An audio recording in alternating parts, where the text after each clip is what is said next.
তো পরের দিন আমরা চলে গেছিলাম তিরুপতি পৌঁছে সর্বদর্শনের টোকেন নিয়ে। তো বিকেলবেলায় আমরা চলে গেছিলাম ওই যে ওই তিরুপতি স্টেশনের কাছে মাতা পদ্মাবতীর মন্দির আছে। তো ওই ভেঙ্কটেশ্বর স্বামীর স্ত্রী, তো ওনার মন্দিরে আমরা ওনার দর্শনে গেছিলাম।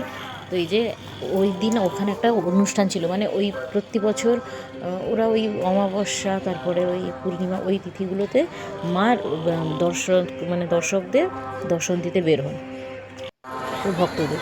তো এই যে মায়ের মুখ, তো এই যে বেরোবেন ওই জন্য পুরোটাই প্রস্তুতি। ওই যে গোটা গাড়ি এসে তোটা পুরো জল দিয়ে ধুয়ে দিচ্ছে, কারণ মা বেরোবেন।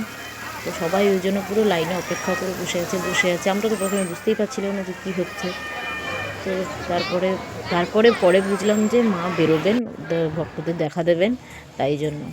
তো এই যে ভেতরের ভিউটা, সত্যি মন্দিরের ভেতরের ভিউটা খুব সুন্দর, আর এত সুন্দর করে ওরা সাজিয়েছে, ওদের নকশা, ওদের আলো, মানে খুবই সত্যি সুন্দর। দক্ষিণে এইটাই সত্যি খুব ভালো যে প্রত্যেকটা মন্দির এত সুন্দর, এবং মন্দিরের মানে মন্দির দেখলেই মানুষের ভক্তি আরও শ্রদ্ধা আরও বেড়ে যায়।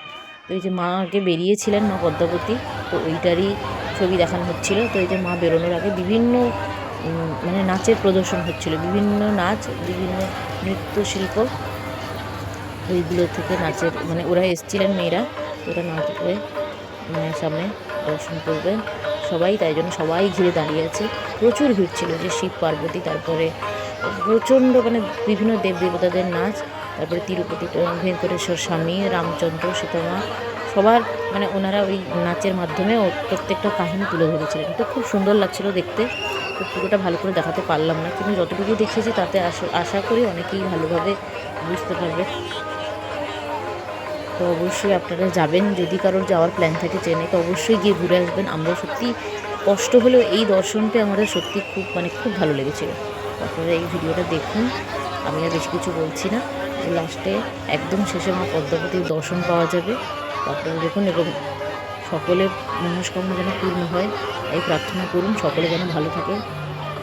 তো এই ভিডিওটা দেখুন, আমি আর বেশি কিছু বলছি না, পুরো ভিডিওটা দেখুন।